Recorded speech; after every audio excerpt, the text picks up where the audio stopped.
Hey there, and welcome to my Manhwa Level Up channel. Thanks a ton for watching. Seriously, you're awesome. If you want to see the next part of this video, here's the deal. Give this video 500 likes, or drop 200 comments, or share it 100 times, whichever comes first. Every bit of support helps me bring you more epic content. So don't forget to like, comment, share. Let's level up together. On a rainy night, atop a mountain of corpses, stood Qinfang wounded, aged 100 times faster by a cursed effect, yet still triumphant. He had cleared the ruins of the ancient god and obtained the divine artifact known as the Eye of Judgment. But just when victory seemed within reach, betrayal shattered everything. Qinju, the girl he had raised as a sister, appeared with a dagger in hand, praising his strength before cruelly revealing the truth he was nothing more than an adopted outsider, never truly part of her family. Then came Song Fei, a charming blonde man and underground idol smugly resting his hand on Qin Xiu's shoulder. With the divine artifact in hand and a smile on his face, he thanked Qinfang for doing all the hard work. The soul-stealing blade embedded in Qinfang's body drained the last of his lifespan, and with a final mocking farewell, Song Fei ended his life. In 2025, everything had changed when a game descended upon Earth, turning lifespan into currency. Dying cost you years. Killing monsters earned you more. With enough lifespan, players could bring their powers into reality, shattering tanks, cutting jets from the sky, even resisting nuclear explosions. Qinfang had fought for years, endured countless dangers, and raised Qin Xiu through hardship. He finally reached the top 100 of the world's powerhouses, only to be betrayed by the very people he trusted most. As life slipped away, he vowed that if he could live again, he would fight for no one but himself. And fate answered. He woke up in his bedroom 9 years in the past, the day before the game descended. Confused but determined, he realized this was his second chance. The next morning, Qin Xiu stormed in, furious that Song Fei had lost his ranking and demanding money. But Qinfang was no longer the same. With a cold expression, he slapped her to the floor and declared that he would no longer play the part of protector. This time, he wouldn't let anyone use him. This time, Qinfang would rise not for others, but for himself.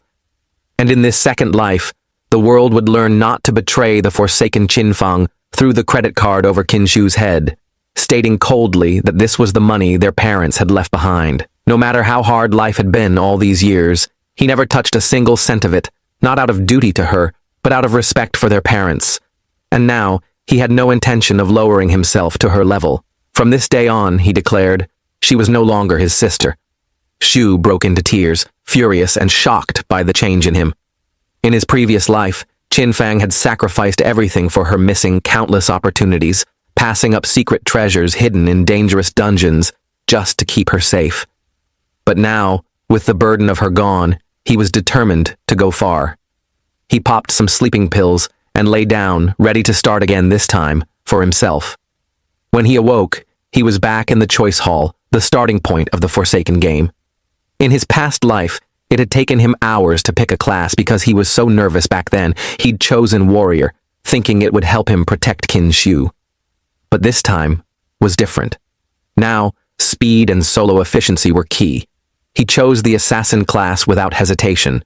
That's when it happened. The system announced that the divine artifact, the Eye of Judgment, had successfully bound itself to him. He was stunned. Somehow, even after rebirth, the artifact had returned to him, activating its passive authority. The Eye of Judgment granted him the highest-ranked profession and talent available from the start. Shadow-like energy surged into his body, his hair turned white, and his appearance transformed. He had obtained Shadow, a top-tier hidden profession for assassins, something that took others years of luck to unlock. In his past life, it was 7 years before a single player escaped the god-abandoned realm to reach the realm of order and learn of the power of order. But Qinfang, he now held the primordial authority, something even stronger than order itself. He couldn't use it actively yet, not without divinity, but its passive effect was already in play. The revelation shocked him to his core. This time, he would truly dominate. After completing the profession selection, the system asked him for a game alias. He chose Shadow, fitting for the form his power had taken. Then he was transported into the god-abandoned realm, a cruel, monster-infested land where lifespan was currency. Shelltown, a beginner-safe zone, was calm but filled with newcomers confused by their sudden arrival. People stared at Qinfang, his gear, and presence were unlike anything they'd seen. When a group of players was teleported back into town after dying, they were panicked. Even fighting together, they couldn't take down a low-level monster, and their lifespans had been halved. Among them was an archer named Lizzie Qinfang. Recognizing her gear and hidden potential, deduced she also had a hidden class. Lizzie, curious about Qinfang's strange aura and dagger, smiled and offered to team up. Her group had already been wiped once, and she knew how dangerous the monsters were. But Qinfang declined. He was no longer the boy who relied on others or carried the burden of protecting anyone. Lizzie's companions mocked him, calling him suicidal for thinking he could fight alone, when even 5 of them together had failed. As Qinfang walked toward the edge of town, Lizzie checked his game, Aliyah Shadow, and something told her she should follow. There was something different about him, and she wanted to see just how far he could go. Curious, she and her friends decided to secretly follow him, hoping to uncover his secrets. But when they encountered their first monster outside of town, they were instantly slaughtered. In this game, dying didn't mean respawning for free. It meant losing lifespan, the currency of survival. Lizzie and her group, now weaker than ever, retreated back to town, hoping to recover and search for hidden NPC rewards. Meanwhile, Qinfang pressed forward. He noticed a crawler monster lurking behind a tree. It was level 1 and normal grade, but it was absorbing lifespan and evolving. That was the monster that had killed the group earlier.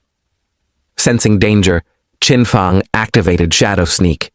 His body faded into the darkness, becoming completely invisible. The crawler flinched, trying to locate him, but it was too late. Qinfang leapt from above and used his stealth strike, driving his short blade straight into its head. A flash of numbers 174 damage. The crawler died instantly, and Qinfang earned 10 experience points. He opened his status window. His codename and class were both Shadow. He had 75 years of non-tradable lifespan, 0 tradable years. His base stats had all improved, strength and constitution at 13, spirit at 15, and agility already at 18. Unlike most players who wrongly dumped their points into strength or spirit, Qinfang placed all 5 of his remaining stat points into agility, raising it to 23. Because in this brutal world, it wasn't about tanking hits or casting flashy spells, it was about never being hit at all. And this time, Qinfang has no intention of dying again. He hadn't expected to kill the crawler in a single strike, but then he remembered, hitting a crawler on the nape triggered a critical hit. Right as the thought crossed his mind, a system window appeared, revealing the hidden mechanics of a skill called backstab. If the user attacked from outside the enemy's vision, the damage would double. That explained it. The combination of a critical strike, stealth break bonus, and backstab's hidden effect had stacked together, multiplying his damage to devastating levels. Qinfang stared silently at the crawler's corpse. The memory of his past life surfaced. Back then, as a warrior, he had barely dealt 40 damage with a critical hit. Killing a single crawler took an eternity, and every battle brought him to the brink of death. Now, he'd ended the fight in a single blink. As the monster dissolved, it left behind a glowing orb lifespan, the game's most precious currency. He clenched his fist and absorbed it. The result, 3 days of tradable lifespan and 54 years, 155 days of non-tradable lifespan. 5 players had died to this crawler. Each had likely lost 20 to 30 years of life, totaling over 100 years.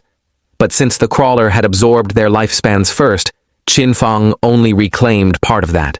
For now, the non-tradable lifespan held no value, but that changed instantly when the Eye of Judgment's authority activated. A new talent awakened, infinite evolution. With it, Qinfang could earn evolution points by killing monsters alone. Every 24 hours, 5 evolution points would be granted, and defeating a boss. That meant one thing. He could now remain invisible almost permanently, and he couldn't help but think if he'd had this power in his previous life, how many regrets could have been avoided. he would have been able to eliminate even a full HP crawler in a single strike.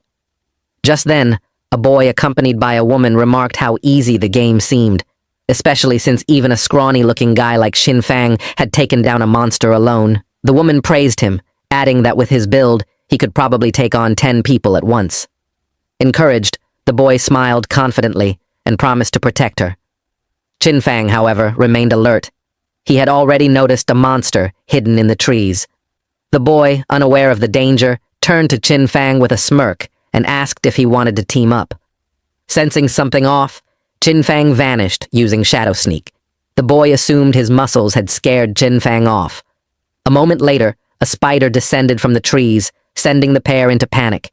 It was a level 1, bronze-grade boss monster, the Nurturer. Without mercy, it attacked and killed them instantly. Xin Fang watched from the shadows. He remembered this creature. It had 16 HP and wasn't something a typical rookie could handle. Worse still, it commanded a swarm of smaller spiders. While the Nurturer fed on the fresh corpses, Xin Fang decided to test the strength of his upgraded abilities. Slipping through the shadows, he performed a stealth break strike, stabbing his blade into the spider's eye. The monster screeched and counterattacked, but Xin Fang's reflexes saved him. He dodged just in time, taking only 9 damage, and retreated before vanishing again with Shadow Sneak. His strike had dealt 338 damage, an astounding result. He realized that a direct hit could have killed him. His HP sat at just 130. The enraged Nurturer thrashed wildly, splitting trees in its frenzy. Xin Fang knew it wasn't mindless. It was trying to flush him out. The small spiders became alert too, making a direct approach impossible. Waiting for an opening, Xin Fang hurled a rock at its abdomen. The impact dealt 299 damage. Eyes narrowing, he tested it again with another rock, confirming his theory.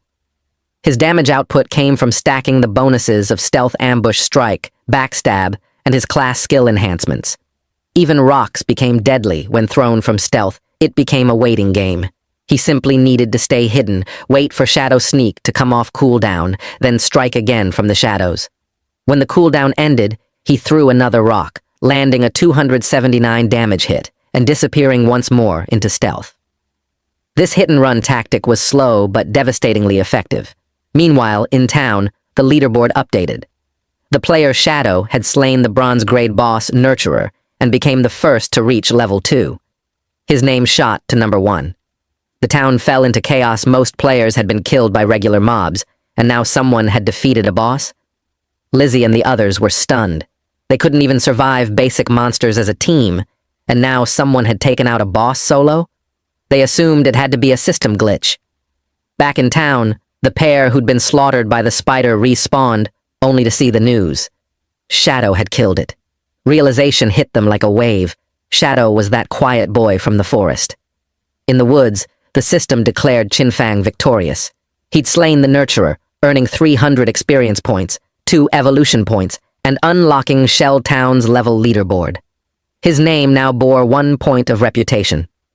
As the monster's body collapsed, Xin Fang absorbed its lifespan.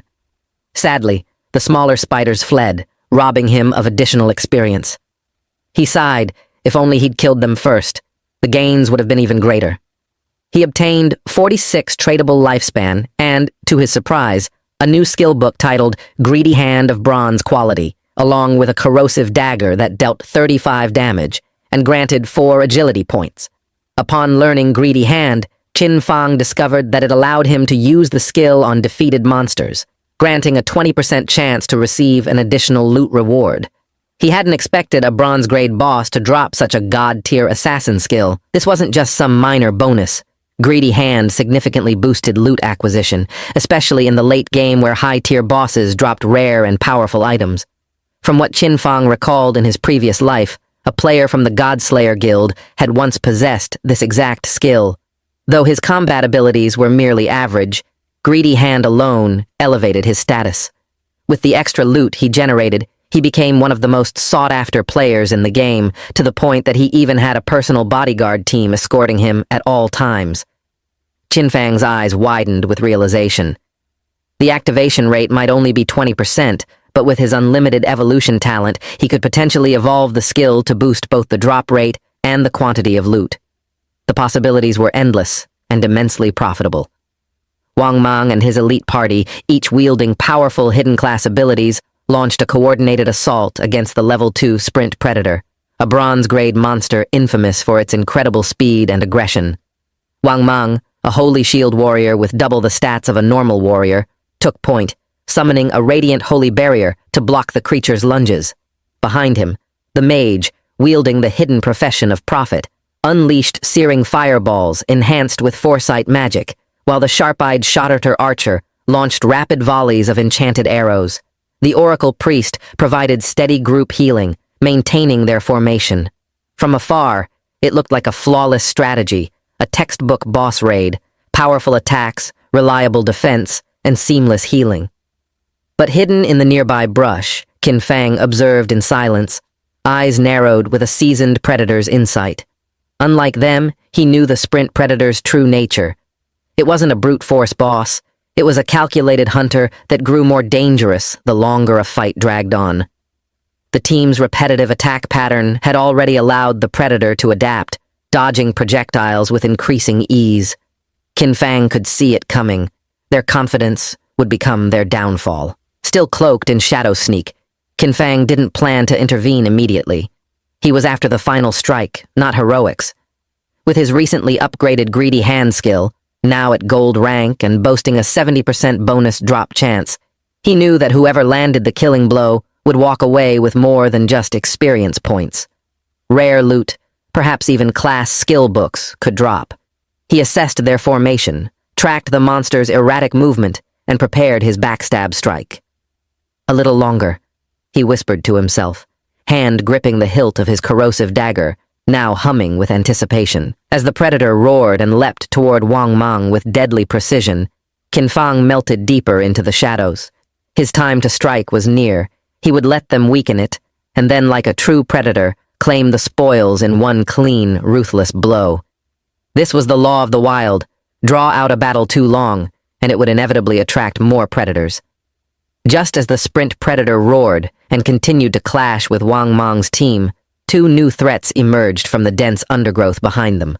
Level 2 corruptors, grotesque monsters coated in thick, dark brown mud, notorious for their long-range acid-based attacks.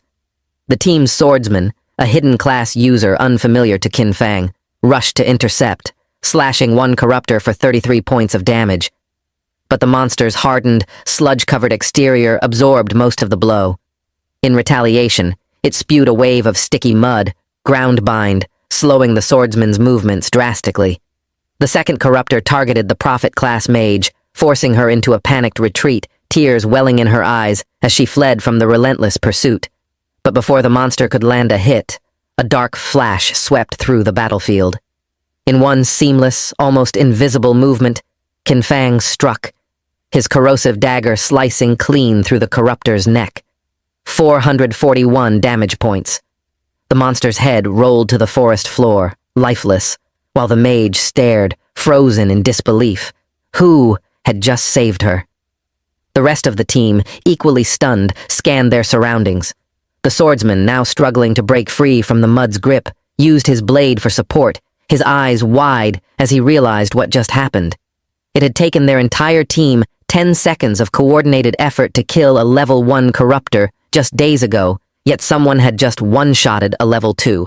Before they could recover, the second corruptor lunged, but again, Qin Fang moved like lightning. A second head fell. Blood sprayed the foliage. Silence followed, thick and disbelieving. "Did you see that?"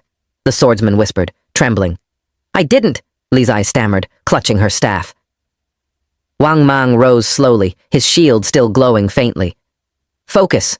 We're not alone, but maybe, just maybe, they're on our side." High above, crouched on a thick branch, Qin Fang watched with cold calculation. Wang Mang thanks him, awe in his voice. But Qin Fang simply warns them. Trust no one. In this world, kindness gets you killed. Then he loots the body and receives the sprint predator's bronze leather greaves, plus 9 physical defense, plus 5 elemental resistance, and 15% cooldown reduction. A massive power boost. Using his skill-greedy hand, he extracts 3 extra evolution points and an additional 55 days of lifespan from the predator's corpse. His growth accelerates. He's now growing 100 times faster than he did in his past life. Far away, a different team attempts to take down a boss. They kill a few monsters and think they've cleared the path until the Curse Master appears. A vine-covered horror that instantly massacres the group. Their corpses vanish. Another group wiped from the game. Back in town, panic spreads. Most players are still level 1. Rumors begin to surface. You must reach level 3 to log out. That seems impossible. Despair sets in. Players propose teaming up in groups of 10 or even 40, but someone reminds them. A group of 30 was recently slaughtered by a silver-ranked monster in a single hit. Elsewhere, Qin Fang spots the Curse Master roaming the wilds. He doesn't engage, not yet. His inventory is full, and now's not the time. He marks the location for later. In town, a powerful player sets up a market stall. The crowd gathers, astonished. Shadow Qin Fang has arrived. The system announces his shop. For 10 minutes only, he's selling bronze tier gear and rare skills. Players are stunned. 2 bronze items equipped and 2 more for sale. How is that possible? Someone tries to see his face, but fails. His in-game appearance is hidden. Someone murmurs, he's using facial concealment. Another whispers, his real appearance must be terrifying or dangerous.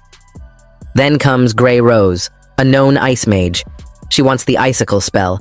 Qin Fang offers it for 100 days of tradable lifespan. She hesitates. That's a steep price. But Qin Fang explains, the spell's farming potential will push her to level 3 within a day. It's her only real shot at escaping. Her teammates agree and transfer lifespan to her. She makes the purchase. Qin Fang's lifespan increases from 268 to 368 days.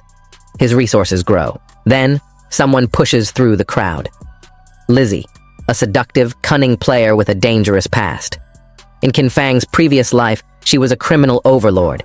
She enslaved players by buying their lifespan and exploiting them ruthlessly. She created an underground empire until she was hunted down by governments after the game ended. Now, here she stands, smiling. She offers Qin Fang a deal. Help me reach level 3, and I'll pay you $10 million once we're back in the real world. But Qin Fang remembers everything. The charming smile, the empty promises, the empire of chains she built on the backs of the desperate. He's seen it all before. With a cold, unwavering gaze, he rejects her offer without hesitation. Cash is worthless here, he says flatly. In this world, only lifespan matters. The crowd falls silent. Lizzie's confident smile flickers, then fades, replaced by a flicker of something she rarely shows: uncertainty. Without another word, Qin Fang turns away. His figure is appearing into the gathering shadows. He's not here to build friendships or play the hero. That was the mistake of his past life. This time he'll survive no matter the cost. Not through alliances, not through trust, but through sheer power, ruthless precision, and unshakable resolve. The path ahead is dark, but he welcomes it. The game has only just begun. Lizzie's arrogance flared the moment Shadow rejected her. With a sneer, she boldly declared that if this were the real world, she would have taught him a harsh lesson. But Shadow, Qin Fang, responded with a murderous glare, promising that if she uttered another word, he would erase her lifespan down to 0. That threat wasn't empty. The pressure that emanated from him was so intense that Lizzie and her crew bolted without hesitation, hearts pounding. In the aftermath, Qin Fang calmly sold the last item from his stall, the gleam robe of tier bronze. With it, his total tradable lifespan surged to 546 days. He had accomplished what he needed. Now, it was time to face the Curse Master. Silently, he activated his invisibility and slipped into the shadows. Unknown to others, tradable lifespan could be used to extract skills into the real world. The day of reckoning was approaching.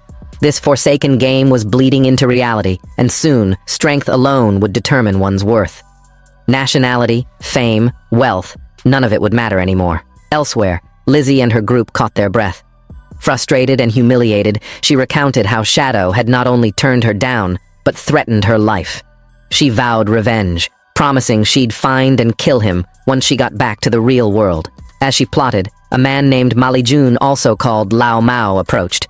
Claiming to be level 2, he offered help.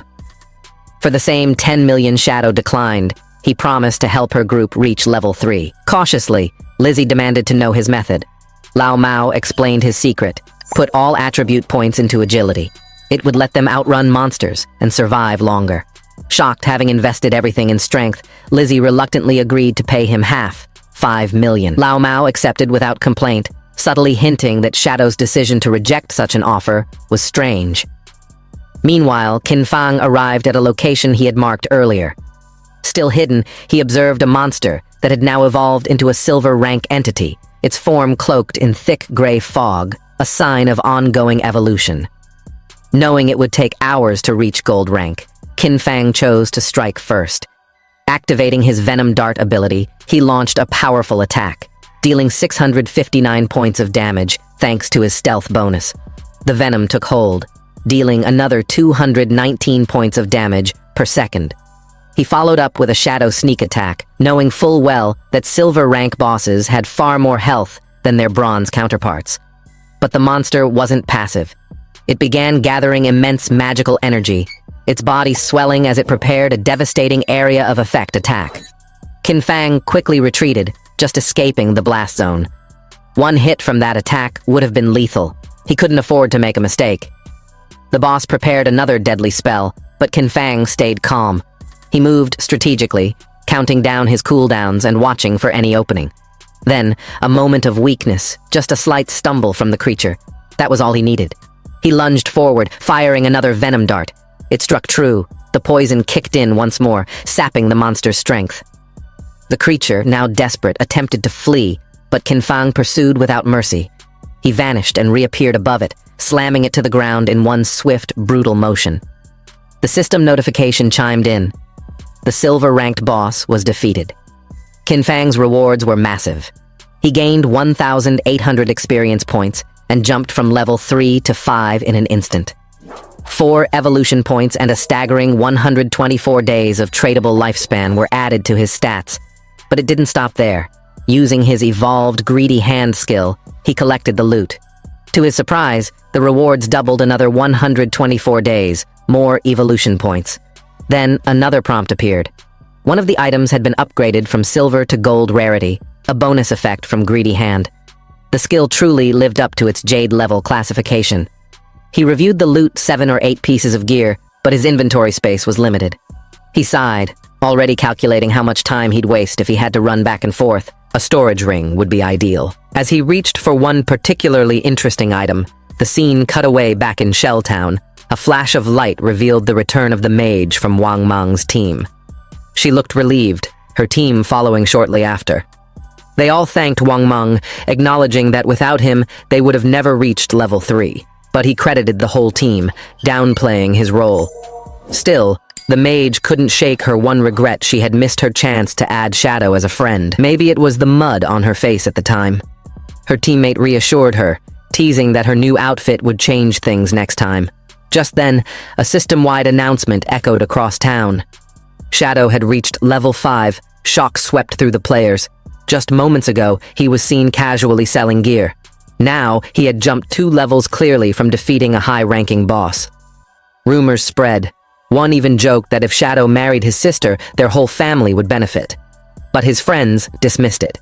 Shadow wasn't tempted by money, so why would a matchmaking bribe work? Back at Wang Mang's camp, his team fell silent. The joy of leveling up quickly turned to anxiety. Shadow had already far surpassed them, but Wang Mang remained composed. He reminded them that there were more important matters. They had to return to reality and warn their families.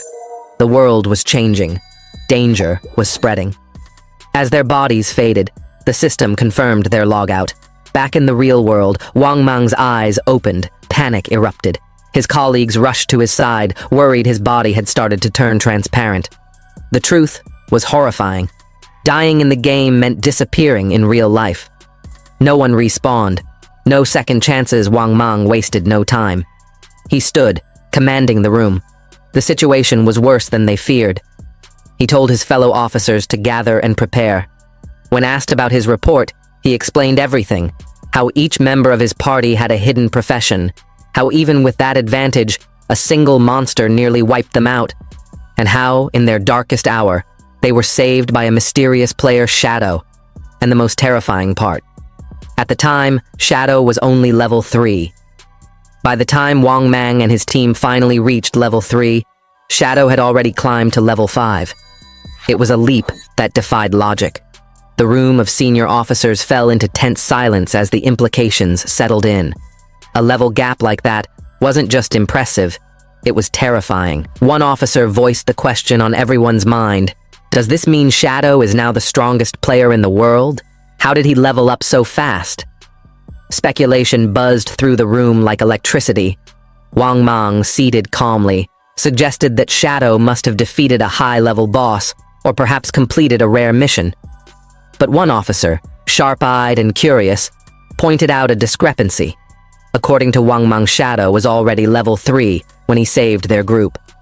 If that were true, why hadn't he logged out like the rest of them? The question hung in the air, unanswered. Then a quiet female officer spoke up with an idea so bold it caught everyone off guard. She proposed that Shadow might be a transmigrator, someone not born in this world but thrown into it by fate, growing unnaturally fast as if chosen by some higher power. Often, she said, transmigrators were orphans.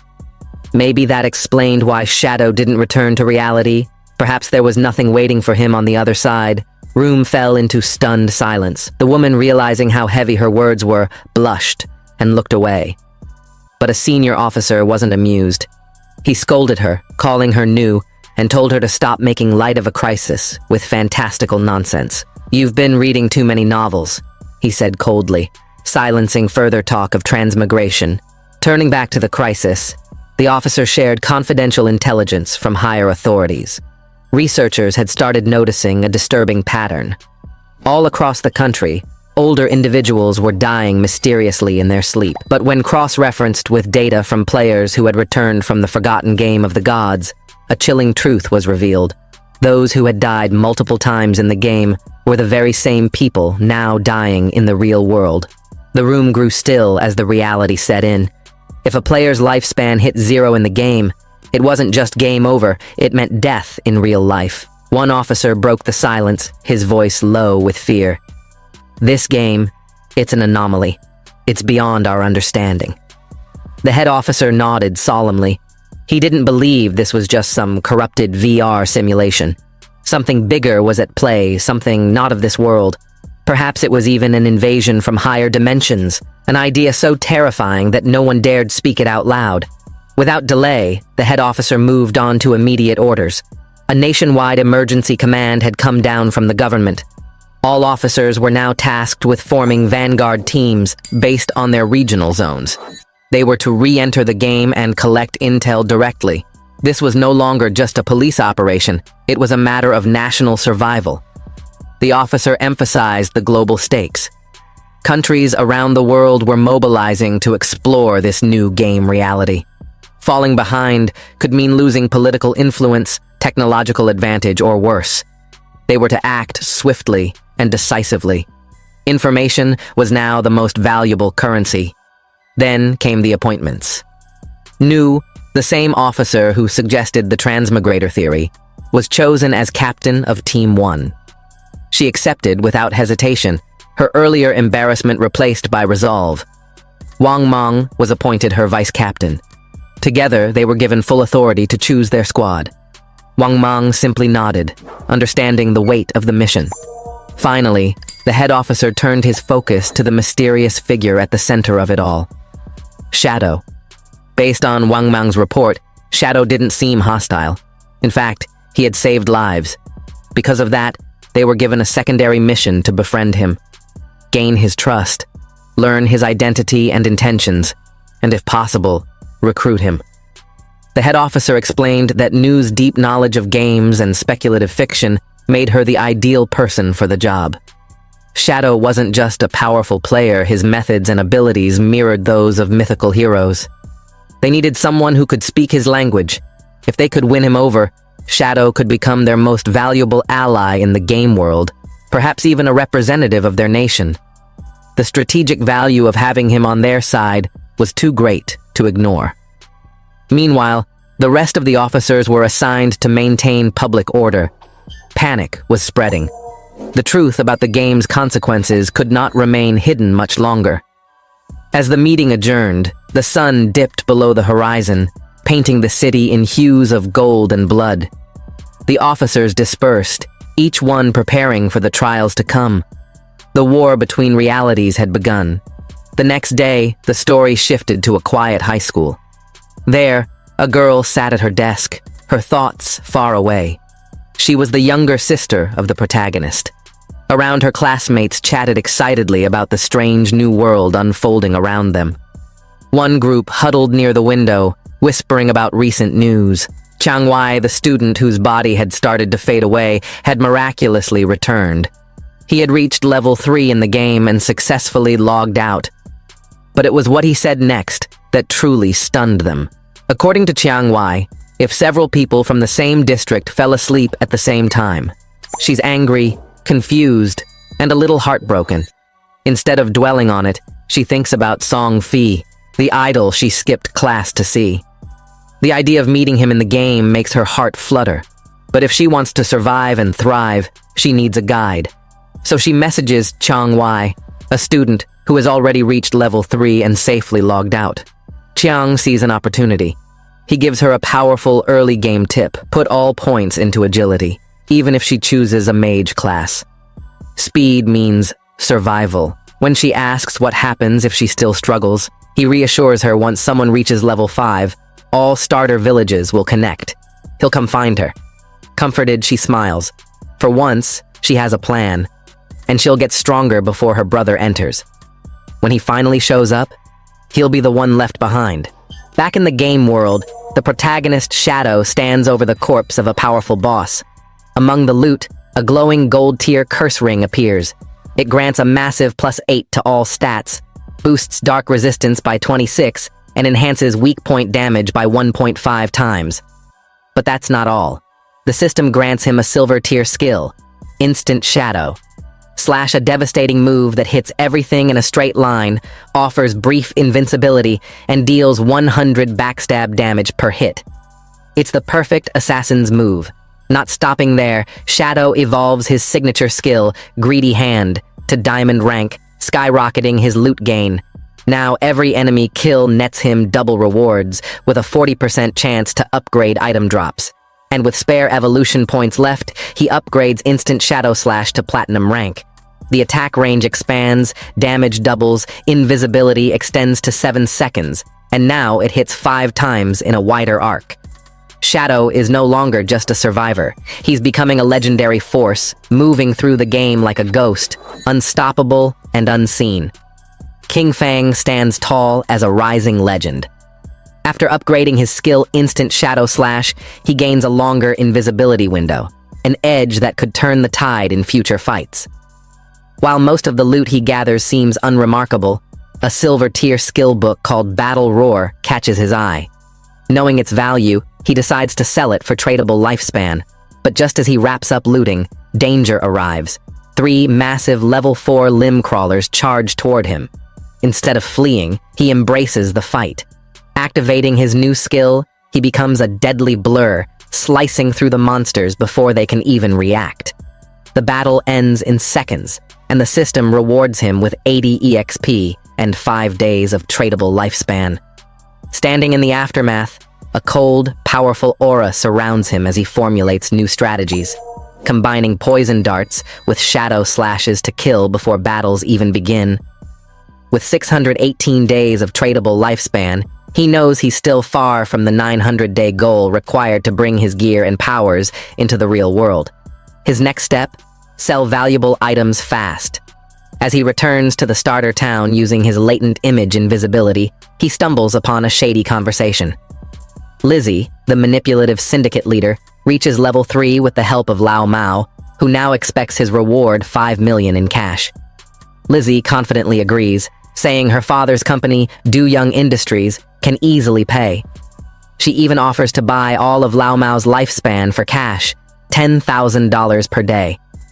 Lao Mao brags about King Fang's foolishness for rejecting Lizzie's offer. Unseen, King Fang watches from the shadows, taking in everything. Soon, King Fang activates the Shelltown teleportation gate, gaining reputation and unlocking limited travel. But since the other town's gate isn't active yet, it's a waiting game. Remembering his past life, he recalls that Song Fei is likely in Firefly Town and sets a magical altar to alert him when that gate is unlocked. As the tension builds, King Fang isn't idle. He sets up a flash sale shop, open for only 10 seconds. The response is explosive. Players rush in, desperate to trade lifespan for his rare items. One sells for a shocking 300 days worth of lifespan the Battle Roar skill book. In just 1 minute, King Fang earns 650 days, pushing his total to 2,174 days. Players beg him to open shop again, and before he can answer, a female player calls out. It's Big Plum, one of Wang Mang's teammates, offering a rare 12-slot space ring, a high-value item that doesn't take up inventory space. But instead of lifespan, she asks for his help defeating a gold-tier boss on a boat in the swamp. King Fang instantly recognizes it, the Golden Ghost ship, a rare and highly contested boss. He's shocked. How did she find it? Her absurd luck makes him recall rumors of a mysterious player, the Koyesh, known for stumbling upon legendary finds. Could Plum be her? As they set off, King Fang stares at her, trying to understand. She blushes under his gaze, but he brushes it off and focuses on the mission ahead. Unbeknownst to them, a bald player spies on them, reporting back to a powerful group led by a long-haired man surrounded by bald followers. Something big is brewing in the shadows, and King Fang is right in the center of it. We see the bold moves of King Fang continue to shock both players and viewers alike. The story opens with a flashback from a boastful gang leader recalling his past glories, claiming to have once conquered the overlord of Sand City. He assures his bald-headed followers that with him, success is guaranteed. But just as he starts strategizing, one of his scouts rushes back with unexpected news King Fang has left town with a girl. The boss laughs, brushing it off, convinced that King Fang is just another player distracted by a pretty face. Big mistake. Meanwhile, outside town, King Fang is setting strict terms for teaming up with Plum. He makes it clear, if the boss they're hunting drops gear usable by Plum, she can have it. Everything else is his. Fair enough, right? Plum negotiates just a little, asking for discounted access to gear for her teammates, and King Fang agrees. But then comes the kicker. Their target isn't just any monster. It's a gold-tier boss. Plum is stunned. 2 people against a boss like that? It sounds like suicide. But King Fang has no intention of putting her in danger. He'll fight alone. As they move through the forest, King Fang senses something and vanishes using his shadow skills. Unbeknownst to Plum, he's already noticed the enemy following them. The bald-headed gang moves into ambush Plum, thinking they've got an easy win. But in a flash, King Fang reappears like death itself, his shadow slash cutting them down before they can even scream. In seconds, 5 players are dead, earning him 12 days of tradable lifespan. Without a hint of remorse, King Fang rejoins Plum, acting like he just took a bathroom break. Back in Shelltown, we shift focus to a new player, King Fang's own sister. She's just spawned and quickly grabs a hidden class staff, awakening as a life sacrifice healer. Fueled by ambition and jealousy, she hopes this new class will help her catch the eye of Song Fei. But her rage grows when she sees Shadow, her brother already ranked number 1 at level 6, far beyond anyone else. Determined to ditch her current support, Jiang Wei, she looks for a new team and fate delivers. Wang Mang's group is desperate for a healer, and she jumps at the chance to join, revealing her rare class and setting her sights on catching up with the mysterious expert Shadow, unaware it's her own brother. Back in the forest, King Fang and Plum reach a cliff overlooking a swamp, and floating there ominously is the Golden Ghost ship, their gold-tier target. Using stealth, King Fang disappears and begins his solo assault. As he enters the area, a warning appears. This is a violent domain that drains lifespan 100 times faster. A 15-minute stay costs a full day of life. But to King Fang, who deals in lifespan like others deal in coins, it's no big deal. The boss is confirmed as level 5, and a timer appears he has 45 minutes to win. With deadly precision, King Fang opens the fight with a shadow slash dealing massive damage. Before the ghost ship can react, he launches a venom dart straight into its bell, triggering a critical hit and stealth break effect. The fight has officially begun, and the legend of King Fang only grows stronger. While the poison continued to chip away at his health, King Fang maintained his distance from the Golden Ghost ship, assessing the battlefield with a calm, calculating gaze. The raid had several challenging aspects, particularly the boss's true weakness, something that many players misunderstood. Most assumed the vulnerable point was the ship's skeletal body or its ominous hull, but in truth, the real target was the Ghostfire bell affixed at the ship's prow. Attacking it enraged the boss, prompting it to manipulate the swamp around it and trigger deadly area of effect attacks. As the Ghostfire bell was struck, torrents of water surged upward, forming towering pillars that could easily crush unprepared players. These attacks dealt massive damage, often overwhelming even those in silver-tier armor sets. King Fang was fortunate that his Shadow class emphasized agility. With deft movements and sharp instincts, he managed to evade the brunt of the assault, something that would have been impossible for slower builds. As the pillars subsided, the swamp stirred with renewed menace. From its depths, rotting hands emerged, heralding the arrival of 12 decaying water ghosts. These undead monsters, each equivalent to a silver-tier threat, were known to be summoned in waves following the boss's initial attack. If not handled quickly, the boss would continue summoning more every 3 minutes, turning the battle into an unwinnable war of attrition. But King Fang was prepared. Cloaked in invisibility through his shadow sneak skill, he moved undetected among the ghosts. As they stirred, ready to strike, he waited for the perfect moment. Then, with precise, fluid motion, he unleashed Instant Shadow Slash, a deadly technique that allowed him to swiftly and silently eliminate all 12 enemies in one fluid assault. While he dealt with the threat below, Plump watched the spectacle from a nearby cliff. She was trembling, stunned by the overwhelming display of power. The way he moved, appearing and disappearing in a flash, left her in awe. Within seconds, the boss's health had been halved without it being able to land a single meaningful counter. Yet even as he fought like a phantom, King Fang knew what was coming. At the same time, another threat emerged. The man King Fang had previously killed had returned, this time bringing his entire team. Frustrated by his earlier humiliation, he was determined to reclaim his pride and saw King Fang's solo boss fight as a window of opportunity. One of his subordinates soon spotted Plump on the cliff and identified Shadow's location, confirming that he was alone and engaged with the boss. With the entire group mobilized, they began moving toward the swamp, intent on finishing what they couldn't before. As the battle reached its climax, the Ghostfire bell flared, signaling the transition to the 4th stage, the most brutal and dangerous of all. The boss unleashed a soul surge, sending ripples of destructive energy across the swamp. The force of the surge disabled King Fang's invisibility, revealing his location as a massive pillar of water erupted beneath him. The torrent struck him violently, tearing through his defenses and draining his life in an instant. The system registered his death. He lost 326 years of non-tradable lifespan and 1,087 days of tradable lifespan. His glowing lifespan, now dropped on the battlefield, became a coveted treasure. From the cliff, the enemy team saw it and charged without hesitation.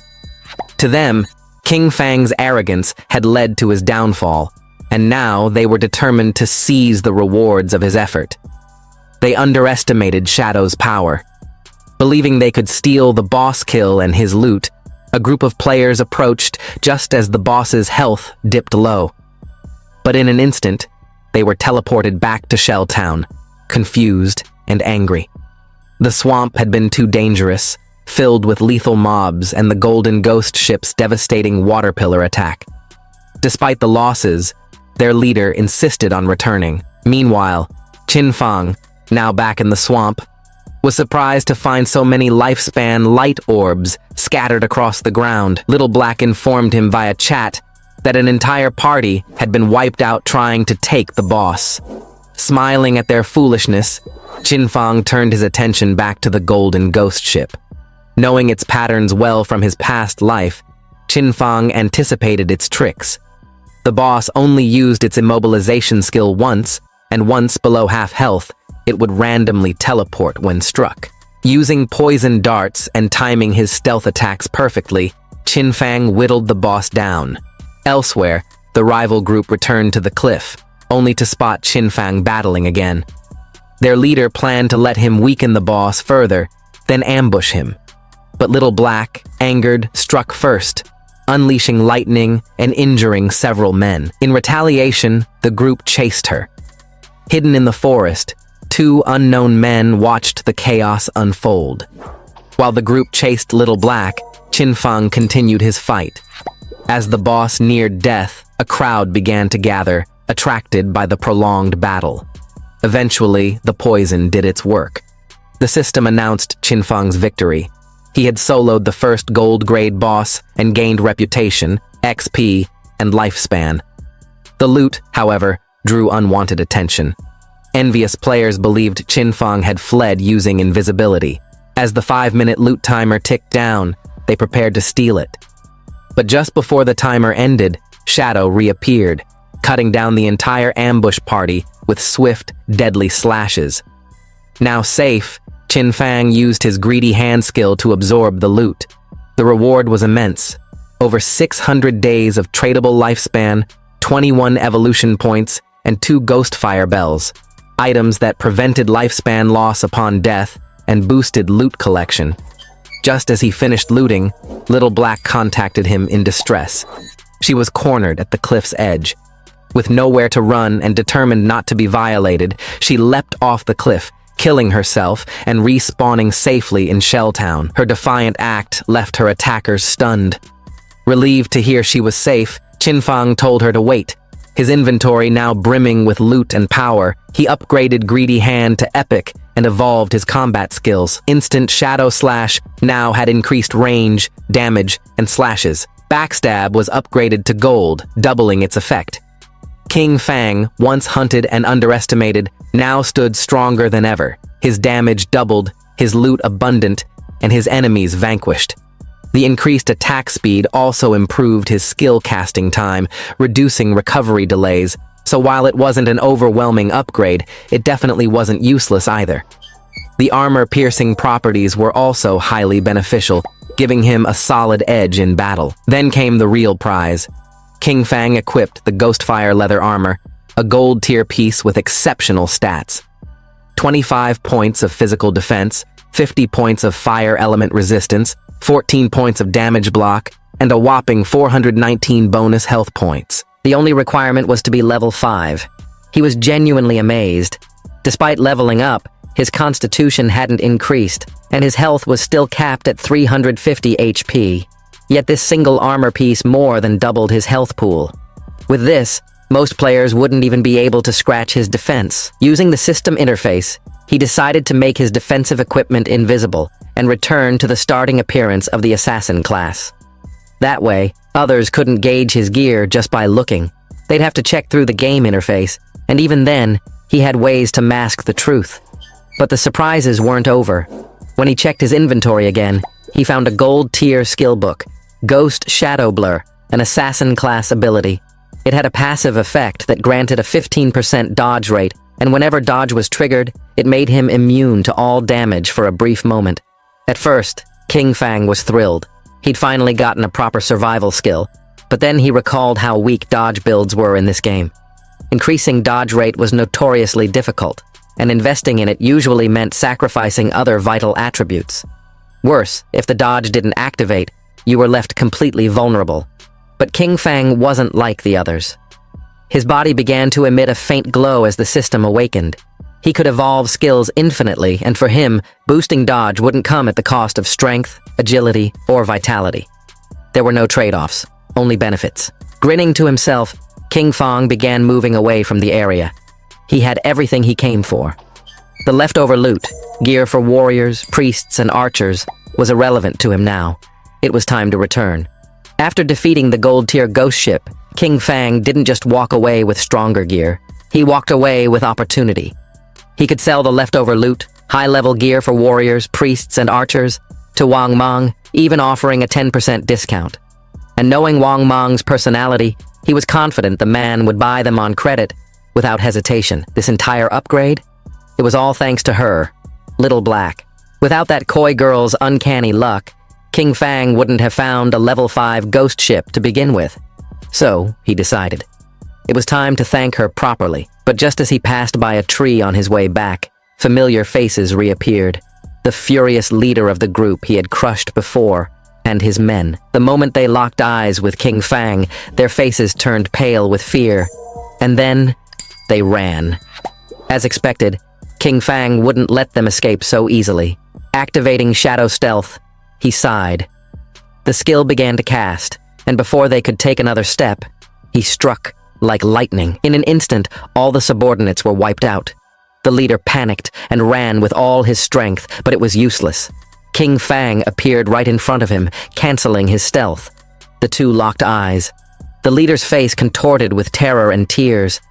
He begged, said he was wrong, promised he'd never do it again. He even confessed he had less than a year of lifespan left. But King Fang's gaze was icy cold. "Did you think about your own fate when you attacked others?" he asked. With no mercy, he threw a poison dart. The man writhed in pain. King Fang turned his back and walked away, leaving him to die. But there was a price. Due to killing so many players, King Fang now had a killer status. And even at the first layer, it meant that if he died, he'd lose 75% of his remaining lifespan. Still, King Fang wasn't worried. He had the Ghost Fire Bell. If he slipped up and died once, it would bring him back. No lifespan lost. Returning to Shelltown, the atmosphere shifted. Everyone stared. Whispers spread like wildfire. "He killed a gold-tier boss?" they murmured. Seeing that he wore no flashy gear, some even accused him of abusing bugs to win. Then, someone approached. A man nervously offered King Fang a skill book, saying they had accidentally purchased it and wanted to gift it as a peace offering. The system scanned the book. Impale, a common assassin skill that added plus 20 attack and caused a 2-second stun with a 22-second cooldown. King Fang's eyes lit up. A control skill, unexpected but perfect. He accepted the book. The man and his crew turned to leave, but bitterness boiled over. One of them snapped, angry they had to bow to King Fang. "He's too arrogant," another added. But then, their leader, Zan Shah, spoke with a sinister calm. "Shadow's leveling up too fast. He must have a secret. We'll find him in real life and turn him into our slave. Let him farm lifespan for us." The others nodded in twisted agreement. They planned to send a woman, one of their top seductresses, to extract his secrets. He's poor, they assumed. He'll fall easily. Meanwhile, King Fang reunited with Little Black. He wanted to thank her and asked her to accept a trade. Her eyes lit up in excitement, but corrected him. "My name's not Little Black, it's Big Plum." King Fang smiled and handed her a powerful necklace with a fire skill. Flames erupted from her staff, and her damage multiplied several times. Even her mana regen doubled. Tears welled up in her eyes as she thanked him from the bottom of her heart. But King Fang stayed calm. "Just following our deal," he said, asking her to hand over the promised space ring. Blushing, she gave it to him, and then shared a secret. While running through the forest, she had discovered the entrance to an underground ruin. King Fang's eyes narrowed. First the ghost ship, now this. He was starting to realize being friends with her was incredibly rewarding. With the space ring boosting his inventory to 27 slots, he asked about Wang Mang. She told him the captain and the team were training a new priest and wouldn't return soon. Using the map, she marked the ruin's entrance, hidden behind a stone slab deep in the forest. She'd gone inside, but screamed voices had sent her running. King Fang didn't hesitate. He would trade with Wang Mang later. The ruins came first. Venturing into the forest, he originally intended to grind to level 10, but now he didn't need to. Ruins meant stronger mobs, bronze tier at minimum, maybe even silver tier monsters. To him, that was just a sea of lifespan and evolution points. As he arrived at the stone slab and entered the ruins, a strange feeling overcame him. Murals lined the walls. He recognized them. This wasn't just any ruin. This was a temple of faith dedicated to the ancient god of judgment. The same origin as his Eye of Judgment. At the same time, elsewhere in the forest, Wang Mang and his team were locked in a deadly battle. A massive beast lunged at him, Wang Mang barely had time to raise his shield before he was sent flying, blood spraying through the air. The archer panicked. The healer was frozen.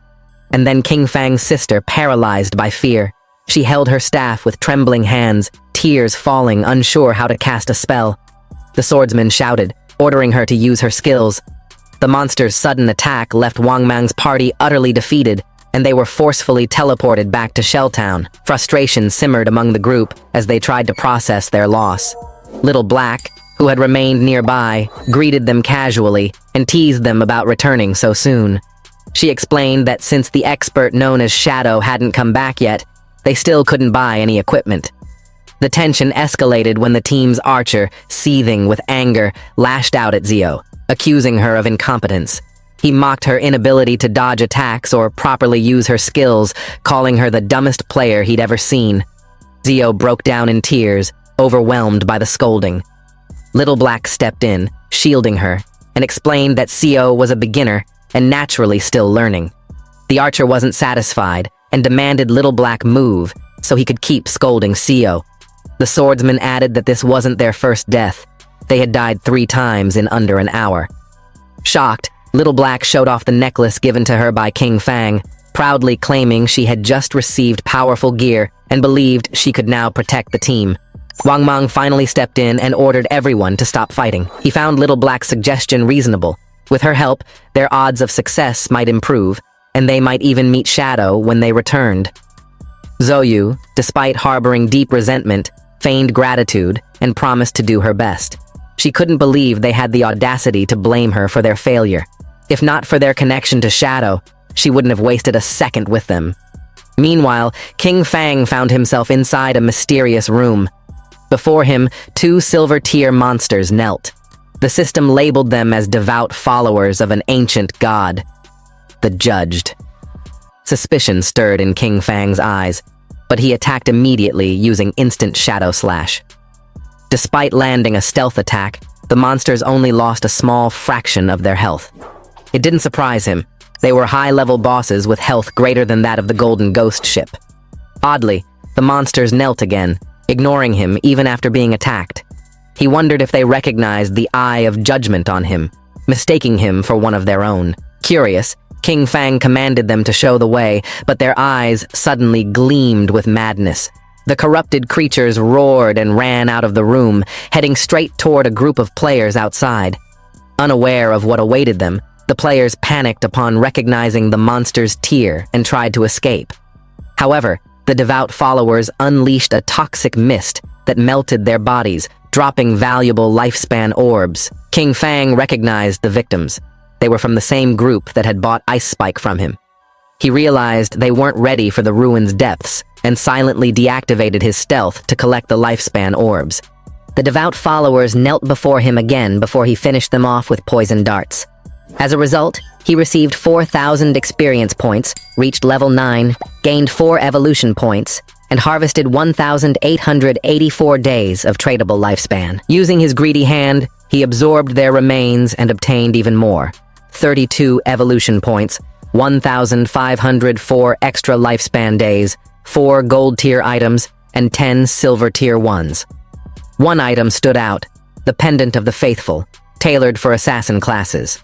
It boosted agility by 15, reduced cooldowns by 20%, and granted the ability to summon a silver-tier devout follower every 6,000 seconds.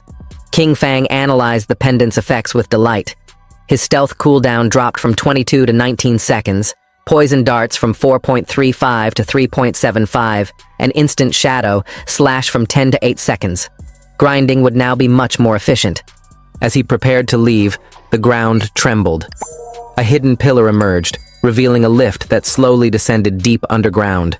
After traveling for several minutes, an estimated 300 to 400 meters, he reached a dark and gloomy area. This was the hidden maze beneath the temple, something King Fang had explored in his past life.